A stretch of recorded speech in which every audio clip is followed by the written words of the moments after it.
오늘 예배에 대해서 한번 같이 생각해 보았으면 합니다. 하나님께서는 우리가 여호와 하나님께 온전하게 드리는 성령이 역사하는 예배를 받으시기를 원하십니다.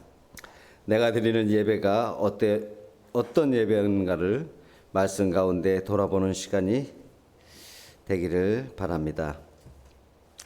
내가 중심이 되는 예배는 모든 게 내 기준과 판단에 맞춰집니다.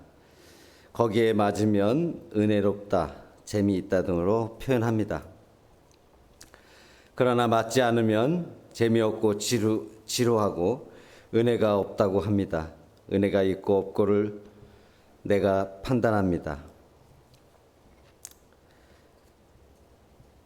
이것은 우리가 TV에서 볼 수 있는 오락 프로그램 보는 자들의 일반적인 표현입니다. 예배를 드리는 자들은 하나님께 모든 기준이 맞춰져야 할 것입니다. 예배를 드리는 모든 시간이 감사로 여깁니다. 내가 지금 이 자리에 있음이 감사한 것입니다.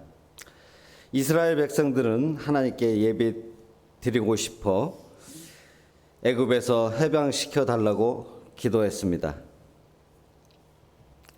그런데 현대의 예배는 언제부터인가 몰라도 형식적인 또는 쇼가 가미된 퍼포먼스적 예배로 흘러가고 있습니다. 보여줄 게 많아야 하고 최신식 장비를 많이 써야 하고 듣기에 감미로워야 합니다. 모든 걸 동원해서 쇼를 해야 모두가 즐거워합니다. 그러나 조금은 투박하고 예스러워도 거기에 하나님을 향한 진실함이 담겨 있는 예배가 하나님께서 받으시기에 합당한 예배일 것입니다. 그래서 우리는 잃어버린 예배를 되찾아야 할 것입니다. 다른 것에 빠져있던 잘못된 내 예배를 되찾아야 할 것입니다. 하나님께서 기뻐 받으시는 예배를 드려야 할 것입니다. 그러므로 예배를 살리기 위한 우리는 어떻게 해야 될 것인가를 한번 생각해 보겠습니다. 첫 번째, 예배의 대상이 하나님이심을 분명히 해야 될 것입니다. 출애굽기 20장 3절에 보면 너는 나 외에는 다른 신들을 내게 두지 말라. 예배의 대상이 누구인지를 분명히 말씀하고 있는 10계명 중에 제1계명입니다. 하나님이 중심이 되어야 한다는 말씀입니다. 예배의 대상이 내가 아니고 내가 될 때 참된 예배를 드릴 수 없기 때문입니다. 내가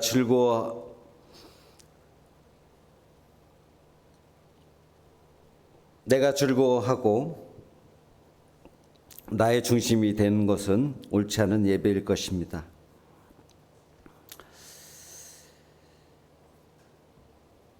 그래서 온전히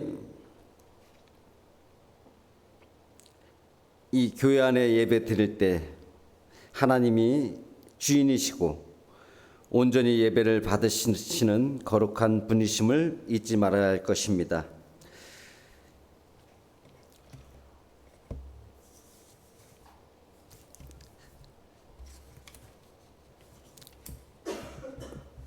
저도 그럴 때가 많았던 것 같습니다. 예배 가운데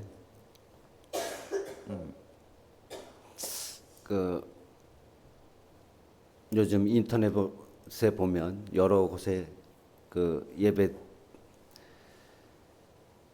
예배가 생중계되고 있는데 예배 가운데 무슨 한편에 진짜 쇼를 보는 것 같은 느낌들이 많이 듭니다. 그 가운데서 어느 때는 내가 감동받아서 그게 은혜인 것 같은 느낌도 들고 진행하는 모든 순서마다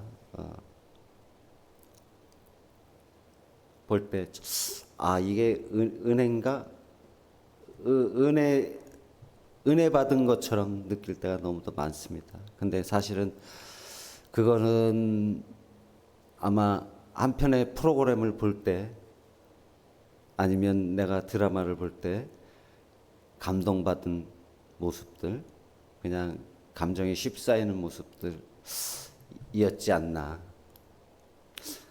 그렇습니다. 우리는 항상 보면 내 중심적인 예배를 드리려고 생각합니다. 내가 오늘은 은혜 받아야지. 내 중심 안에 하나님을 얻고 내 중심이 돼서 나의 모습대로, 각자의 모습대로 예배를 드리지 않았나라고 생각합니다. 그래서 온전히 내가 하나님을 위한 예배가 아니라 나를 위한 예배 드리고 있지 않았나, 이 시간 회개하고 고백하는 합니다. 그래서 온전하게 내가 하나님 중심의 예배 드리기를 간절히 기원합니다. 두 번째, 예배에 내 진심을 모두 담아야 할 것입니다. 우리는 교회에 시간을 즐기러 온 것이 아닙니다. 신령과 진정으로 내 모든 걸 드려야 하는 것이 예배일 것입니다. 오늘 본문에 아버지께서 참되게 예배하는 자들은 영과 진리로 예배할 때 오나니 곧 이때라. 아버지께서는 자기에게 이렇게 예배하는 자들을 찾으시느니라. 하나님이 영이시니 예배하는 자가 영과 진리로 예배할지니라. 제자들은 하나님을 영 안에서 그리고 진리 안에서 예배해야 할 것입니다. 이 구절에서 예수님이 강조하신 점은 참된 예배라는 것은 오직 하나님의 명령에 따라서 순종함으로써 시행되어진다고 가르친 것입니다. 영과 진리라고 했는데 진리는 정직을 포함하고 있습니다. 그렇다면 정직하지 않는 예배자는 비록 사람들의 눈에는 예배자인 것 같이 보일지라도 하나님 앞에는 마음이 떠난 입술로만 드리는 헛된 예배일 수밖에 없을 것입니다. 세 번째, 예배를 돕는 것에 빠지는 것이 아니라 성령께서 인도하심을 받아야 할 것입니다. 오늘날 기독교에는 예배에 하나님 대신 다른 것들이 중요한 자리를 차지하고 예배에 은혜를 끼친다고 하고 있습니다. 화려한 조명, 아주 비싼 앰프, 더 잘 보이게 하기 위한 프로젝터, 화려한 강단,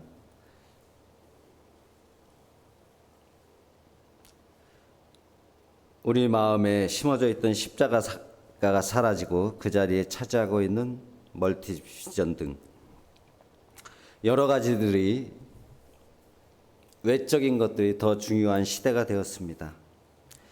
교회에 나오는 사람들은 또한 그런 것에 현혹돼 예배의 은혜를 논하기도 합니다. 하지만 사도행전에 나오는 기독교, 사도시대의 기독교는 그렇지 않았습니다. 그때의 기독교는 순수하고 단순했습니다. 신앙은 능력이 있었고 성령께서 역사하시는 통로였습니다.